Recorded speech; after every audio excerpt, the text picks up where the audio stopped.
Real stories of werewolves, of dogmen from history, from your emails, illustrated and animated with the democratizing magic of machine learning AI. Welcome to Scary Stories. One full hour of lady werewolves, some of whom are no ladies if you ask me. But first, here's a lovely ditty from our old pal Bigfoot's new Halloween record album. Link in the description.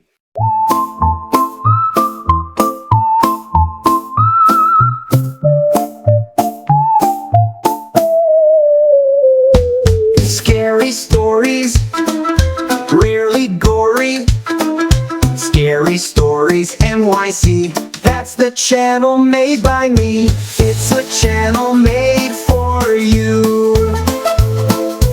If you like it scary, true. Dogman Show from NYC. It's a channel that's scary. Halloween all year long. It's Scary Stories. Sing along.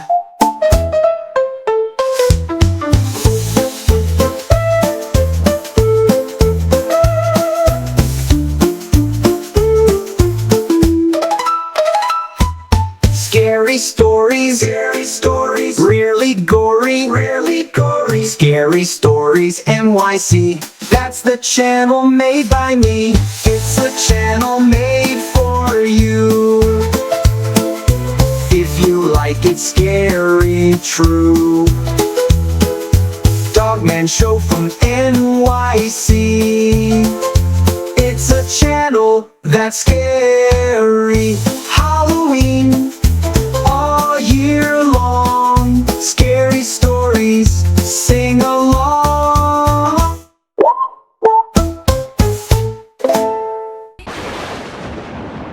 Today we've got a story sent in by a guy who claims this happened to him about 20 years ago when he encountered a classmate in his school who was different from everybody else. And this is the story of how she came to be called the Werewolf Girl. Dear Scary Stories, when I was in high school, there was this really weird girl in our grade that we all used to call Witch Girl because she was all goth and looked like she was gonna put a hex on you. Everyone thought she was strange, but it never bothered her. She was quite happy on her own and never tried to make friends with anyone. I don't think she was on any social media at all, and if she was, she certainly never friended anyone I knew. Although nobody I knew liked her, I always sort of admired her ability to just not care at all about social status or social issues. I kind of wondered if she might be cooler than everyone else. And besides, I thought she was strangely pretty. I wanted to be her friend, but she didn't make it easy. That's not to say she was ever rude to me. She wasn't, but she wasn't overly welcoming either. She would always do the minimum required to not be rude before extricating herself from any conversation that I attempted to start with her. Then, when we were seniors, we both had the same English class together. Our teacher was telling us about ancient mythologies, and when he showed us this dog-headed painting from old Egypt, she and I both shouted out at the same time, "Dogman!" which broke the class up. So then she became Werewolf Girl and I became Werewolf Boy, which was totally unfair since neither of us had ever said anything about werewolves. We both said Dogman. At any rate, on the way out of class, I apologized to her, saying I felt responsible for her new nickname. It wasn't true, but I was just trying to make conversation. She laughed and said she felt no responsibility at all for mine. The ice had been broken, so we talked on the way to lunch. Then we ate lunch together. I was so happy to finally get to know this girl a little bit. I guess my confidence got the best of me, and I asked her to go with me to the movies that Friday night. I was so confident that when she said yes, I wasn't even surprised. So that Friday, we walked to the local multiplex and I let her choose what we would go see. Unsurprisingly, She chose a film about a serial killer. That was fine with me. I was hoping she would get scared so I would have an excuse to hold her and comfort her. No such luck. As soon as the killings started, she began laughing out loud. The gorier the attack, the funnier this girl thought it was. So she was too busy laughing and spilling her popcorn to have any time for snuggling.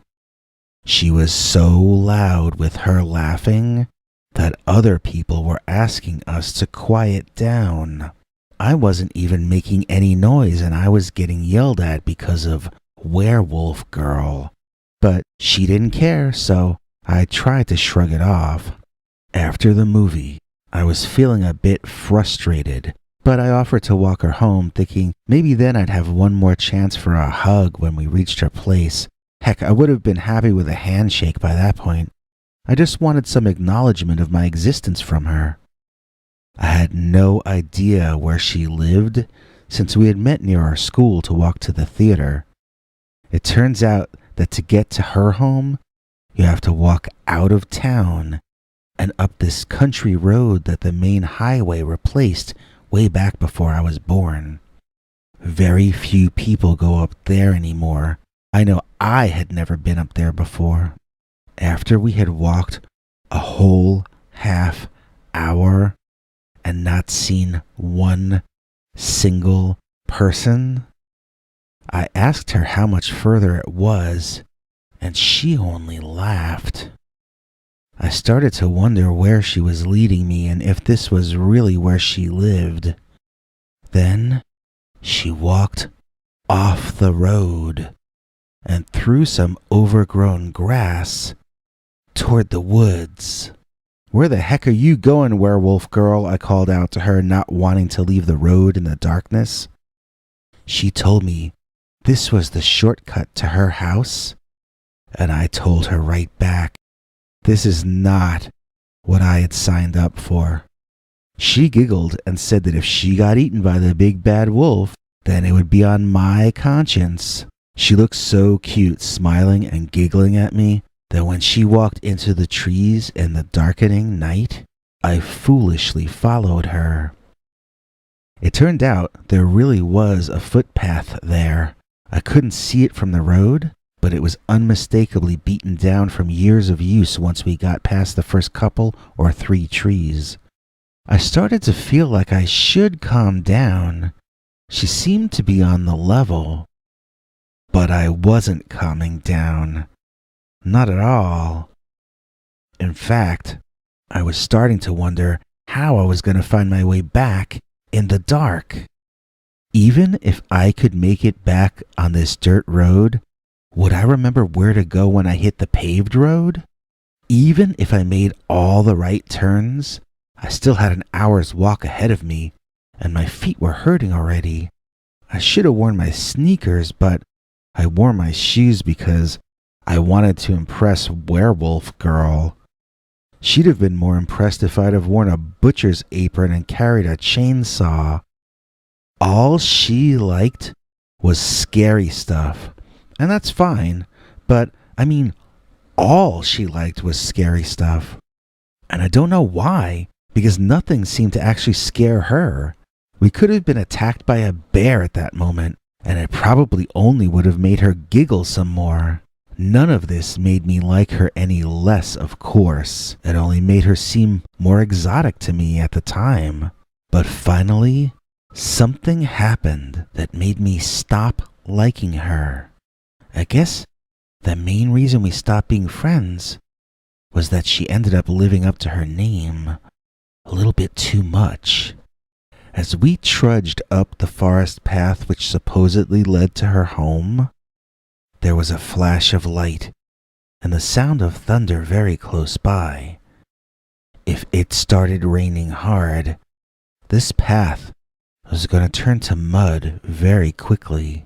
Werewolf Girl was climbing a short hill very fast, and I called out to her, but she ignored me and hurried up and past some trees out of my sight. Grunting and struggling, I clambered up the hill after her, and, out of breath, I called out to her to slow down. I really didn't want to get lost out there, and I knew she would only find it funny if I did. Looking up that hill, I sensed eyes looking back down at me before my eyes actually met them. I began to speak to those two eyes, but I didn't even get one complete word out before my speaking turned to screaming, and my climbing turned to falling backward. Those weren't the girl's eyes looking back at me. Those weren't human eyes at all. I wasn't sure what they were, but these were the eyes of a very tall creature. I landed hard on my back and got completely winded. I tried to breathe, but all the air had been knocked completely out of my lungs, so it was very painful, and I had to use all my strength just to suck air back in my lungs. My eyes were tearing up, and I was flailing about, just trying to restore my most basic of bodily functions, when my tearing eyes opened and looked up as lightning flashed. In that 1 second, I saw a walking nightmare heading toward me. Unable to move or even sit up yet, I desperately gasped for air and blinked my eyes furiously, trying to clear my vision. It looked like a giant, hairy boogeyman was walking down the hill toward me, and I had a real need to see whatever that was a lot more clearly. Still unable to breathe, I found myself on my side, kind of swimming through the dirt to get away from the figure before climbing up to all fours, and then staggering away on two very unsteady legs. I was breathing loudly. I sounded like a broken accordion, but I managed to grab onto a tree and gasp for air long enough to look behind me. Another flash of lightning revealed that the thing was no longer pursuing me, but it was still staring directly at me. I didn't get to see it for very long, but I will attempt to remember as many details of what I saw as I possibly can. In front of me stood a man-like animal, but there's no way it was a man in a costume unless a werewolf girl is hiding a professional basketball player in those woods. The figure had to be over 7 feet tall, and it was muscular too. I'm not going to give you any of that stuff about how I could see the muscles moving under the fur or anything like that, because it was dark, and mainly I saw its silhouette, its hair blowing in the wind, and its eyes glowing bright at me.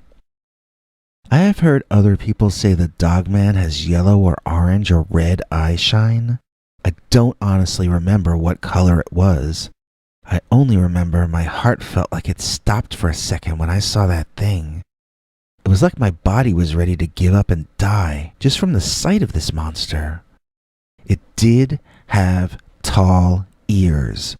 I remember that specifically, which is why I didn't think it was a Sasquatch or Bigfoot. I thought I saw a werewolf. Of course, I had just spent the evening with werewolf girls, so lycanthropy would have been on my mind, but still, I saw what looked like a werewolf, and I saw a werewolf girl standing just behind him, staring at me, the same as he was. Only she was smirking. This was still funny to her, and she looked right at me, and she laughed, long and hard. I just ran. I don't know if the werewolf ever pursued me. I didn't see it or hear it behind me. Still, I ran as though my life depended on it, and I'm not sure it didn't. I made all the right turns getting home, and when I got there, I barely made it into my bed before passing out. I never talked to Werewolf Girl ever again. I just avoided her. I wouldn't say hello to her, and I wouldn't even look at her. I never told anyone what happened that night. Not so much because I wanted to be a good guy and not gossip, as because I was afraid she would send that werewolf after me if I told. I was honestly afraid she would make him do something terrible to me. And I figured that the more terrible a thing he did, the funnier it would be to Werewolf Girl. Not bigger than a waffle on your plate. A waffle on your head could be just great. It's the waffle bee from NYC. Scary fashion for spring, you see. Black, birch, camel, navy, rust or heather gray. One of these colors is just your way. Wear this hat and you'll be it. Link in the description for this vid. Get your own scary stories, waffle beanie today. A Werewolf Girl coven that never disbanded. Rhonda and the Rondells. Dear Scary Stories NYC, I was and am a member of one of those female werewolf clubs you've recently been describing so luridly. And in fact, my group still meets regularly, still has living members, never got involved in crime, well, never got involved in serious crime or organized crime at least, and who still to this day transform into she-wolves and have our insane revelries. I'm not really criticizing you for going with the angle that all of the female werewolf packs of the 60s and 70s were violent and criminals, because I admit that a number of us were. As I said, we were more of a club anyway, not a gang. I mean, it started off literally as a club in junior high school, featuring only me and Rhonda, which is not exactly her real name. Rhonda and I were not popular in that school, but by the time we had risen to being seniors in high school, our little club called the She-Wolves had grown to a handful of members. By then, we only accepted girls with money and status higher than our own. Rhonda had a plan to make us the most popular girls in the entire Midwest, and she was off to a pretty good start. We would use bobby pins to attach cute little dog ears to the top of our perfect hairdos, and we thought we looked so tough. Rhonda came back from a vacation in England, telling us all about a British musician she had hooked up with, who had a crazy band called Pink Floyd. We all thought she was joking at first because her stories about him were so wild. I can't remember if that was at the end of 66 or the beginning of 67, my mind blanks, and Rhonda these days refuses to answer questions about Sid any longer, as is her right. Anyway, while in England and allegedly shagging with psychedelic princes, Rhonda also came across some other things which changed our little club permanently. One was a certain famous psychedelic mind-transforming substance, which shall have to remain nameless here on the internet today. And the other was a particular European method dating back to a much earlier time, which witches used to become werewolves. It also worked with other kinds of shape-shifting, but we were the she-wolves, and so Rhonda thought we should go ahead and become real she-wolves. The first time some of us transformed, it was while some of the others of us were experimenting with that other mind-altering import that Rhonda had brought back with her. I didn't really know what was real or what I was imagining, because so much of what I was looking at seemed impossible. People were becoming werewolves, but real ones, not fake ones like in the movies. Actual living things that were your friends, but were now monster animals. I was sweating so much. It was kind of a very traumatic waking nightmare, and I didn't like it at all. Somehow after a couple of days of rest though, I felt ready to take my turn at becoming a monster too. We had a period of adjustment where we experimented with what seemed to be our new set of magical powers. Some of them were legitimately just that, but others of these perceived new abilities were imagined or hallucinated during the intense psychedelic experiences that we were undergoing more and more frequently. In 1966, we were rich girls playing at being tough. In 1967, we were literally witches and werewolves, engaging in wild revelries I remember only a small percentage of. As crazy as those times were, it still felt like we were Alice in Wonderland. It was exciting, and we all kept wanting more and more and more. In early November, Rhonda left for the East Coast without explaining why. When she came back, she told us she had gone to see Pink Floyd perform in Greenwich Village at a small club, and she had spoken to Sid again.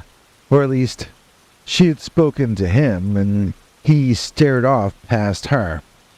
She and another girl there kept asking Sid questions, and then they kept trying to interpret the answers based on his movements or utterances. It was sort of like reading the tea leaves. At any rate, Rhonda came back convinced that she had a new vision for the Wolfpack, and this was when things started to really get serious. And things also started to get really dark.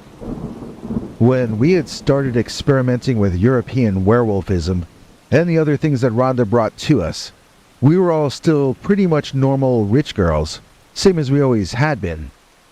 As we moved into 1968, however, we really stopped caring about normal things like friends or taking baths. We started to live increasingly for the sake of having new experiences. Rhonda and I fancied ourselves the priestesses of a new way of life. I mean, a lot of people did in 1968. It was a time for that sort of thing. Musicians who a year or two prior had been dismissed as creators of bubblegum pop were now being lauded as geniuses, including Rhonda's object of worship, Mr. Barrett, in London. If the Beatles were geniuses, then we figured we must be something more. I mean, the Beatles didn't know how to shapeshift, did they? We went through phases and fashion fads as time wore on into the 70s. While the other werewolf packs were fighting the law or each other, we were still having wild adventures deep in the woods. What had started as teenage girls wearing animal masks and running around a bonfire in our 90s had graduated into a kind of unending madness or delirium. Rhonda would talk to the others about mastering their inner beasts, but in truth, the beasts increasingly became the masters of us as time moved forward. We came to think of our wild selves as our natural side, and so each time one of us used our human brains to explain that something we're about to do might be a mistake, that statement was viewed as human, and therefore unnatural.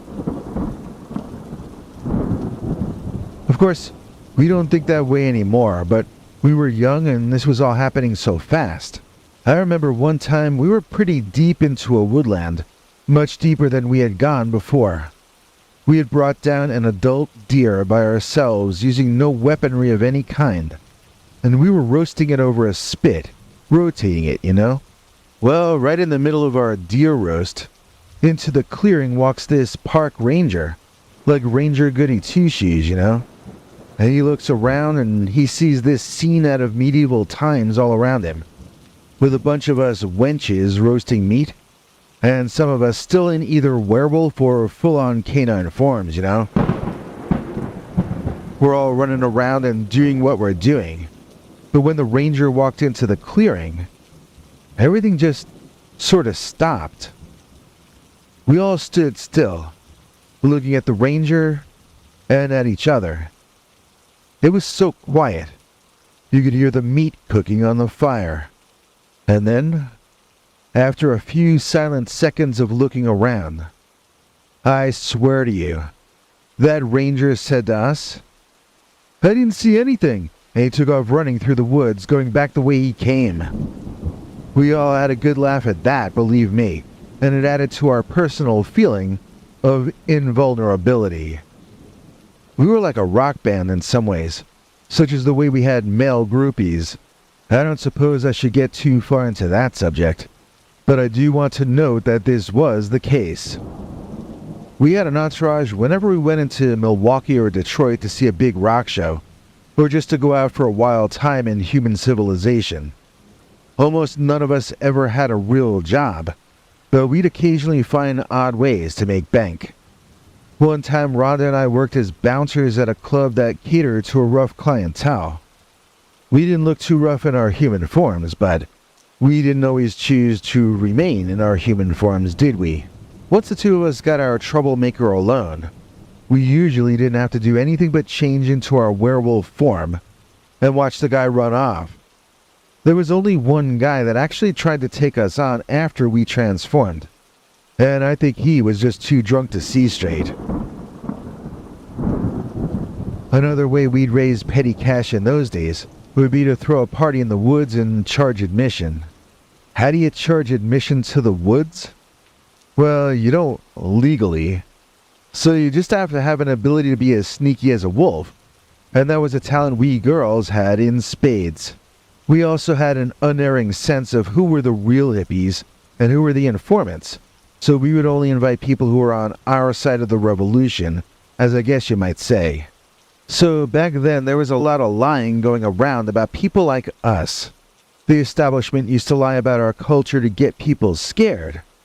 Like they said acid would come back on you when you weren't expecting it, and that never happened to anyone ever. They also said that werewolfism is an illness. If they weren't calling it a sickness, then they were calling it a mental illness or a delusion or a curse. I feel like I'm leaving something out here, but you get my point. Pity the poor werewolf. She wishes she could be normal like you, but she was forced into this life. At every full moon, she must kill all her loved ones. Yeah, right. That doesn't even make sense. Werewolfism is something you choose. I'm not going to say that there aren't people who have become addicted and become a werewolf in a thoughtless or compulsive manner. That's true, that has happened and does happen. But people also become addicted to other things like food and sex. And that doesn't make food or sex bad. It just means you have a problem with them, and that's your personal thing. So I don't understand why people assume werewolves are evil, or why they assume the werewolf, him or herself, isn't having a complete blast all the time. Why would you pity a werewolf? Trust me, she's never gonna feel sorry for you. Although I do admit we eventually, as a pack, struck a balance between human and werewolf life. There was a long time where we chose to become more wolves than human. We began to spend less time as human beings than we ever had before. And we were honestly becoming animals, we really were. One of the end results of this period, interestingly, was that we all have much wilder and bawdier senses of humor than we ever used to have when we were pretty little good girls. When you start to spend 60% or more of your life as a naked animal running around in the woods, and the other 40% as a hippie wearing rags and eating tree bark and squirrels like Yule Gibbons, different things seem funny to you than when you used to carry a makeup kit in your purse and keep a photo of Davy Jones in your wallet.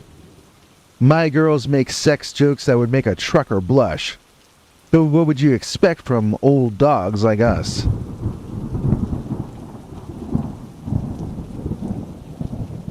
I admit there were some darker things about our pack in the 70s, but nothing really as bad as in the other stories you've told previously on your channel. I mean, we didn't kill anybody. We didn't run contraband, or at least we didn't run very much of it. We got into heavy metal music, and we started mixing real magic that Rhonda had brought back with her from Europe with gibberish and nonsense from heavy metal song lyrics. In the same way that Charles Manson somehow misinterpreted a Paul McCartney song about a sliding pond to mean that he should send his followers to kill the rich, we misinterpreted Ozzy Osbourne lyrics to mean that we should live as animals in the woods. Years later, Ozzy admitted that they didn't know what a Black Sabbath was when they named their band that. His song Paranoid is actually about depression. He didn't care what the lyrics were. He was just a young guy that wanted to get up there and sing. And we were basing our lives around that, crafting actual spells that sometimes cause bizarre things to happen in the real world around us. But like I said, it could get difficult sometimes to tell what was the result of magic, and what was us hallucinating, or whatever. Now, Rhonda feels that there were 3 separate times when our magic caused this world to shift to a different timeline, and that this shift happened to everybody, not just to us. I don't really know if she's imagining that, though. She claims that we used to be bear girls, not wolf girls, but then the timeline shifted because of a ritual we performed in 1974. And so now she's the only one who remembers the original timeline.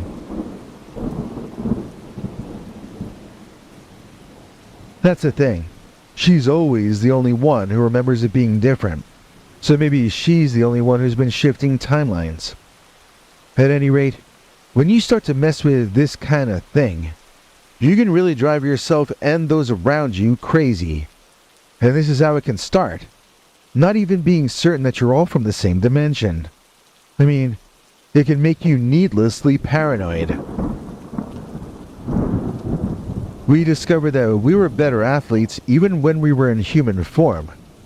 It happened by accident when we were hanging out in a park looking all human one day, and these guys invited us into their softball game. At first we played as well as we could, but the guys were getting so angry, losing by 5 runs in the 2nd inning, so we decided we better cover up our talents and let the guys even up the score. That was about the only time that we ever tried to disguise our abilities, and it was sort of because we felt sorry for those guys. They had seemed nice, but we totally outclassed them without even trying. Poor humans. So, like I think I mentioned before, we obsessed over the word natural, probably because of the times. We made decisions and policy based on our misunderstanding of the meaning of that term. Since we had decided wolves were natural but humanity unnatural, we allowed our lower selves to rule. That's what we really did. We were lazy. We were arrogant. We were ugly. We were not to be trusted. We would kill for food at first. Then soon we killed for sport as well.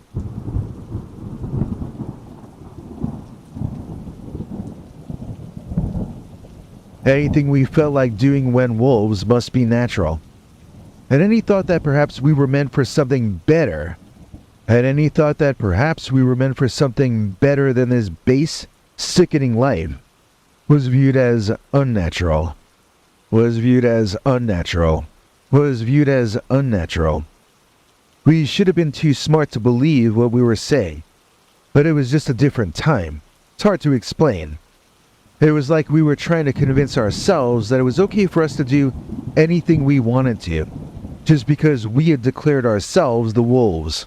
We acted as though the very fact that we were werewolves made us the only ones with opinions that mattered. Now really, that's a very unnatural worldview, but we called it instinct. We should have been too smart to believe what we were saying, but it was just a different time. It's hard to explain. It was like we were trying to convince ourselves that it was okay for us to do anything we wanted to, just because we had declared ourselves the wolves. We felt as though the very fact that we were werewolves made us the only ones with opinions that mattered. Now really, that's a very unnatural worldview, but we called it instinct, and we claimed that living a wanton life was a beautiful thing.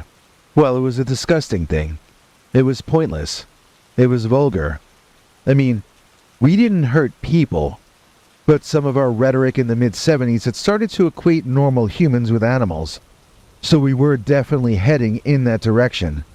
And I think we could have moved in a sort of a Manson direction too, if things had been allowed to progress normally. We sort of fell in and became good friends with this other werewolf pack, and they were boys. For some reason, we liked them and they liked us.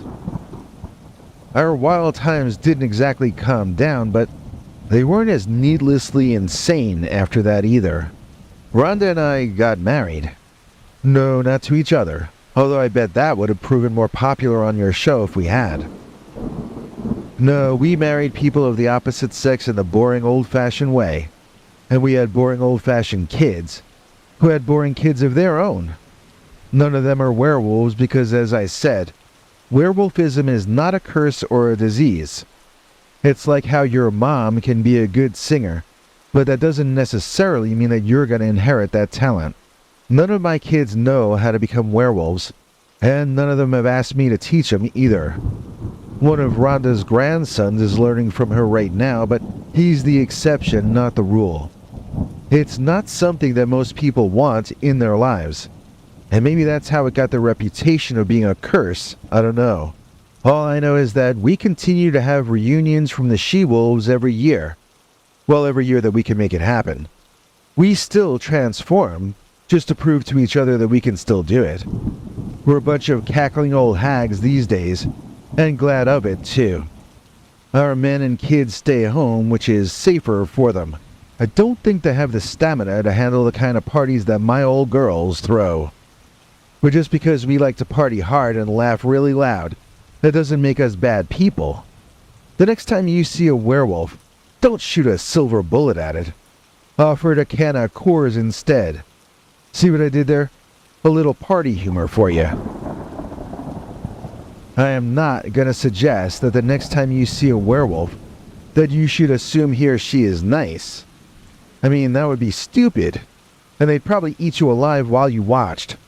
But still, please consider that they may once have been a nice person, even if that time when they were nice was 20 or 30 years before you were born. And that's my personal history of Rhonda and the Rondells, as I'm jokingly referring to our pack. If you want more info, I can put you in touch with Rhonda herself, but I'm warning you beforehand. Whatever you do, don't ask Rhonda anything at all about Sid Barrett. If I wear a spinny hat, will I look all hunky? Will I look like that handsome chap from that TV show, The Monkees? Everybody wants a woolen cat. The scary stories, beanie hat. Everybody knows it's a natural fact. The scary stories, beanie hat. Link is in this video's description if all goes according to plan. Available in black, which is like every color all at once, man.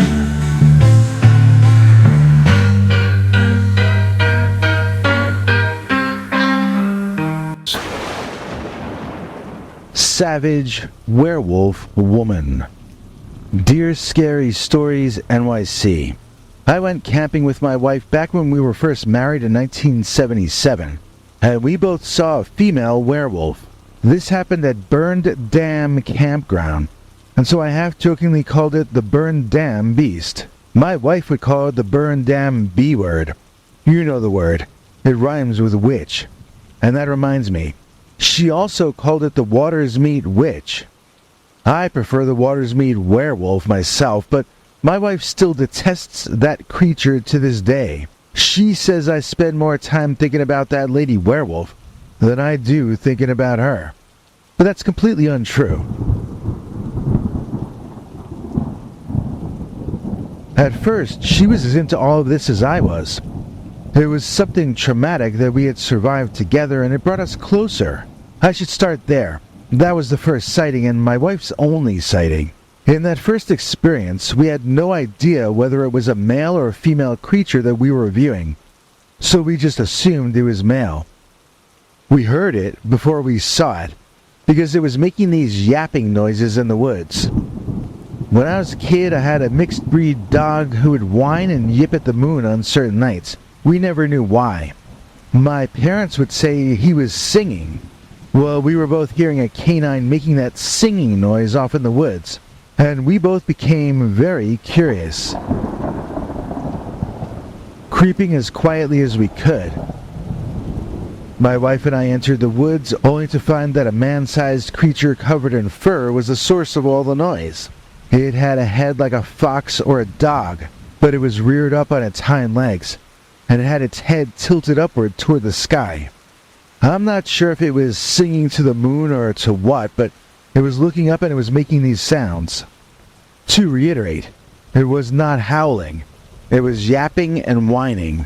We kept quietly circling around trying to see it better. We had been coming up from its rear, but eventually we were able to see it in profile from the side. When we did, we saw that it opened its jaws far wider than any dog I had ever seen in my life. In fact, it wasn't until years later, either on cable TV or the internet, when I saw an old black and white film of a thylacine in captivity. That creature in that old film opened its mouth in the way the werewolf my wife and I had seen did on that night in 1977. I don't know of any other animals that can do that, except maybe some kinds of birds, possibly. When my wife and I got a good eyeful of the animal, we backtracked to the tent as quietly as we could and decided to douse the fire and zip the tent up early. I remember that neither of us could sleep, even long after the werewolf or dogman or whatever it was finished its singing and ran off into the woods. But once we got back to our car in the morning and felt a sense of safety again, well, then we both spoke excitedly of what had just happened. It was like a roller coaster that we hated while it was going on, but loved once it was over. Once we got home, my wife told me that we should learn a lesson from our experience and never place ourselves into that kind of danger ever again. The thing is, I couldn't stop thinking about that werewolf creature, and I wanted more than anything to go back and get a second look at it. When I told my wife what I wanted to do, all the closeness we had recently built up between ourselves dissipated, like someone letting the air out of a balloon. She refused to return to the woods with me, and she was very unhappy with the idea of me going back to the peninsula without her too. But that's what I did. I went back without her, alone, to camp in the upper Michigan woods, where we had seen the thylacine-headed dogman.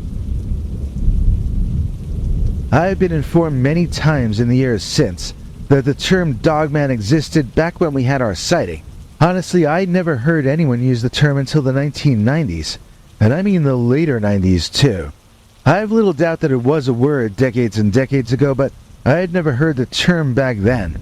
In 1977, what we saw was called a beast, or a monster, or a werewolf, or a wolfman. It wasn't supposed to exist, but the Yankees weren't supposed to come from 14 games back to go on and win the World Series, but that happened in 1977 too.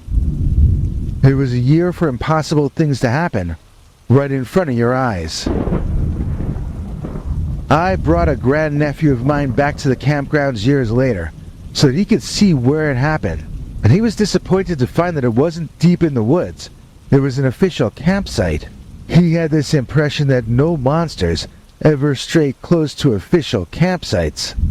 That one has little nooks in the woods you can set your tent up in, where you just feel like you're in the middle of nowhere. And to a large extent you are, because the woods surround that place in every direction, 4 miles. My nephew and I camped there one night, and although we didn't see dogman or any cryptids or anything, the creepy quiet of the place actually kept him up all night.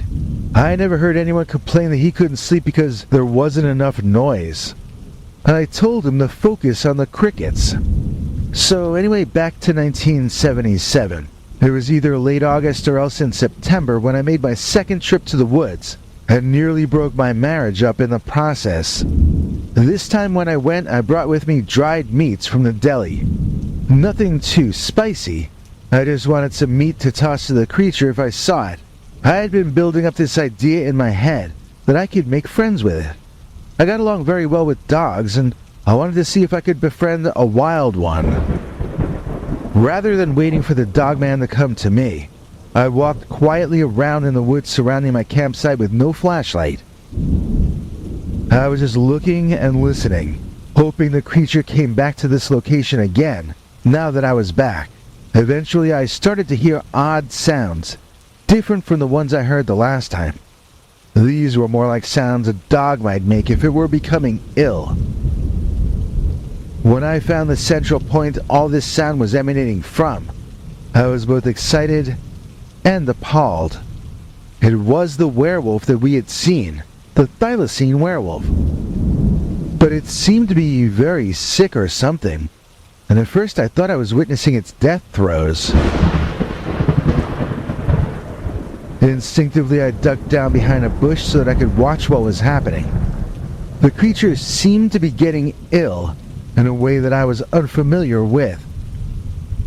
It felt as though I were watching parts of him morph and change, although I knew that couldn't be possible. Still, parts of him kept changing, and I could swear it looked like he was shrinking down a bit as well. Eventually, he barely even looked like a werewolf any longer, appearing more like some kind of a skinny hippie wearing fur. He had long, straight black hair, and when he turned around, my eyes met two big, round, female eyes looking back at me. This was not a wolf man. This was a wolf woman. And she was staring right back at me. Now, in the city, I was afraid of no man. My favorite movie back then was Black Belt Jones, starring Jim Kelly, and I felt I could do all his moves. I felt I was a badass and no one was gonna mess with me. But then, I found myself looking at this scraggly female with untamed eyes, and I didn't feel so badass any longer. She looked almost human, and she was now smaller than I was, but she had not become civilized looking.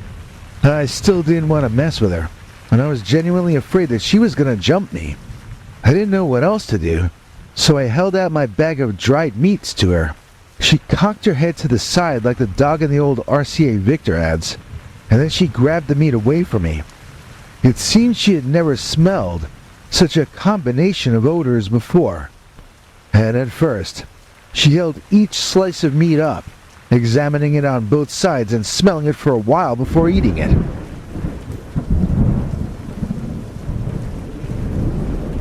After the third or fourth nibbled slice proved not to be poisonous, though, she ate the entire rest of the bag in 2 or 3 large mouthfuls. Having finished the meat, she walked up and leaned against me in a friendly manner. I was charmed by this at first, until I saw how many ticks and fleas she had on her. So this creature seemed to be a werewolf after all, as she had become human again in front of my eyes. The thing is, she still wasn't a human like you or me. She was a wild creature in a human body, that sometimes was in a more wolf-like body, but she wasn't fully human or fully wolf in my opinion. She understood less of what I was saying to her than my cat understands when I speak to him. I don't think she was stupid, though. It was clear she had just not heard English before. My cat has heard me speak for 11 years now, so he's learned the words that matter to him. This girl was hearing language for the first time. At least that's what I think was going on. I started wondering about her that night, and I haven't stopped in all the years since. Was she one of those legendary children left in the woods and raised by wolves? Well, that wouldn't have given her the ability to shapeshift into a werewolf, would it? She could not have been living in the woods outside this official campground for very long, or else she would have picked up some English words already. So she had to have come from somewhere else, and only recently traveled to where I met her. Her skin was very pale for someone who seemed to live out of doors, so maybe she didn't. Live out of doors, I mean. Maybe she came from underground. From some cave system or something like that. Maybe she literally was a caveman or cave person. My wife thinks she walked up from hell itself, but my wife has a grudge against any female that I find interesting. I do have a nephew who thinks the werewolf lady came from another reality, and most likely went back there after hanging out with me. He believes in portals and interdimensional time warps or whatever. I'm probably not saying that right. I don't know enough to call him wrong, but I've never seen a portal. But I did see the werewoman. The only part of this I'm certain was real was this wolf lady, and everything else about her is just wild guessing. So in those days I would keep track of where I was going in the woods by using a compass. I got it out and noted where my camp was relative to us, and then I went for a walk with a semi-humanoid werewolf lady. She had a pretty face, and she seemed to want my company, so we wandered through the nighttime woods together.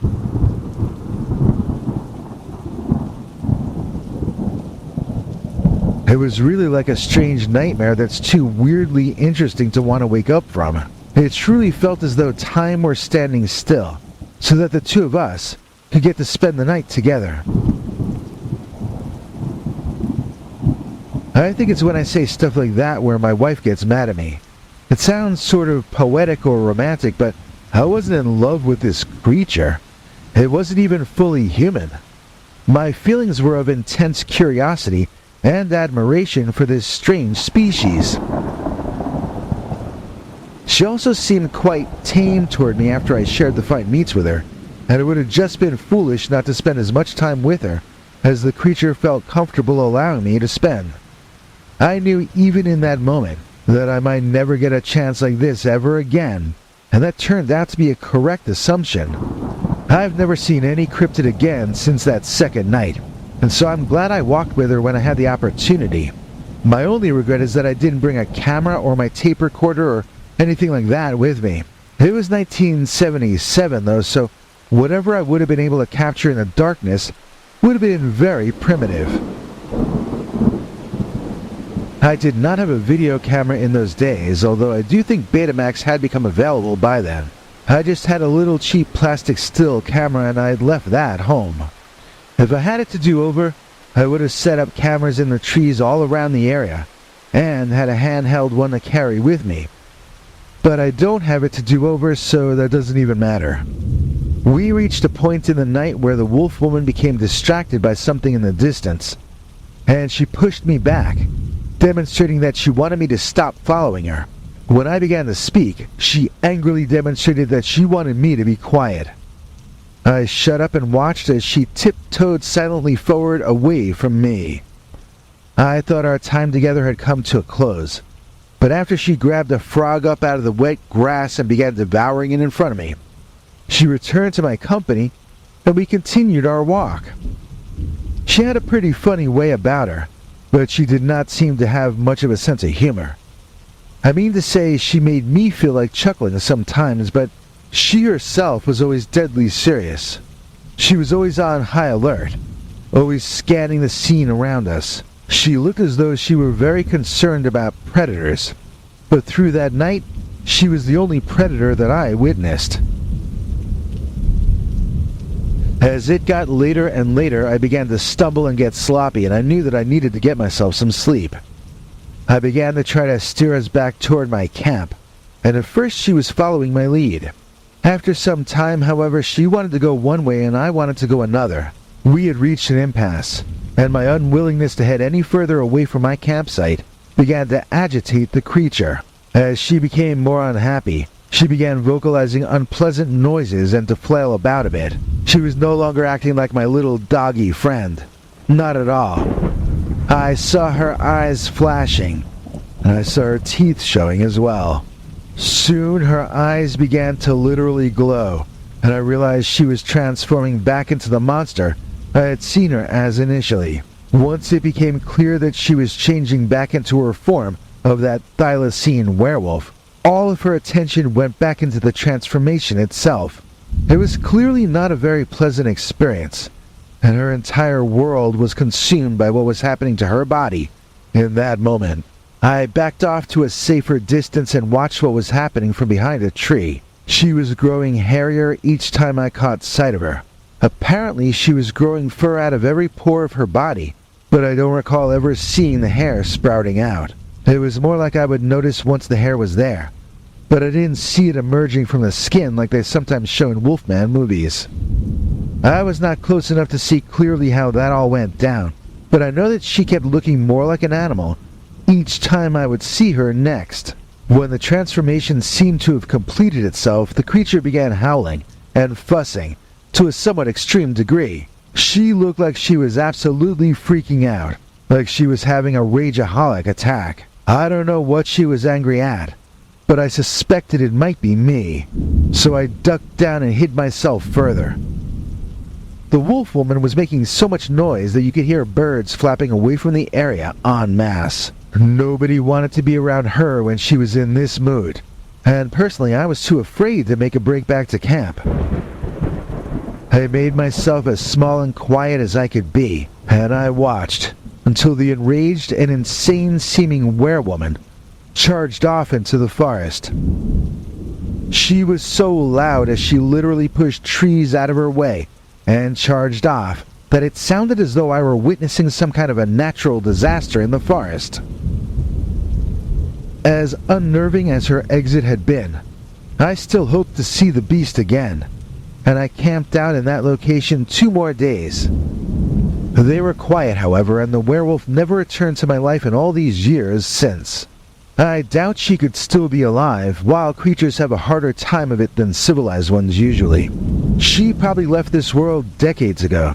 Still, it annoys my wife to no end knowing that I still think back on that strange night on the Michigan Peninsula, feeding fine sliced dry meats to the savage werewolf woman.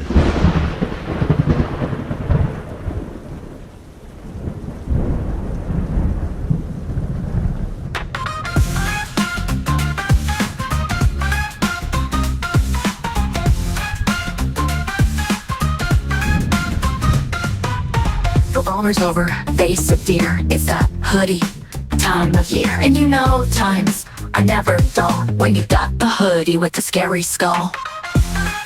Scary skull, scary skull, scary skull, hoodie, hoodie, skull, hoodie, skull, scary skull. Pull on the hoodie, wear it till spring. It's a goodie. You can buy it without a prescription. Just follow the link in this video's description.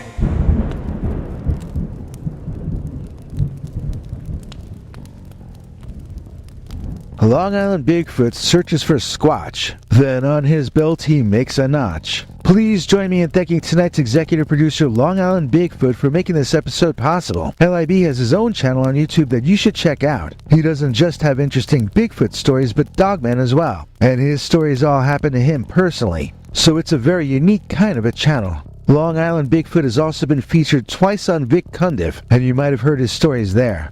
He is also a channel member of this channel and as such gets to enjoy the perks that are about to be explained to you by our international TV spokesmongrel, Henry Lee Dogman. Hank. Thanks, Biggie. And thanks to all of you for watching this far. If you liked it, please click like. If you'd like to see more of our work, please subscribe. And also click that bell icon if you'd like to be notified when we put out a new episode. To become an executive producer, you can donate to us through the thanks button under each of our videos or through our paypal.me/PeterBernard209 page. To receive cool perks like secret uncensored Dogman episodes far too wild to ever run on this channel, you can become a YouTube channel member by clicking the join button or join our PayPal subscribers club at peterbernard.com. Joining either at the $3 a month level or above gets you access to our over 25 hours of secret uncensored Dogman stories available nowhere else. Do you have a scary story about Dogman or some other kind of high strangeness that happened to you? Let us know by emailing us at scarystoriesnyc@gmail.com or by leaving us a voicemail message at 804-LA-SCARY. You may need to call back on that one. It cuts off after I think 3 minutes. And if you don't want to do any of that stuff, thank you for simply watching to the end. Good night, and have a scary tomorrow.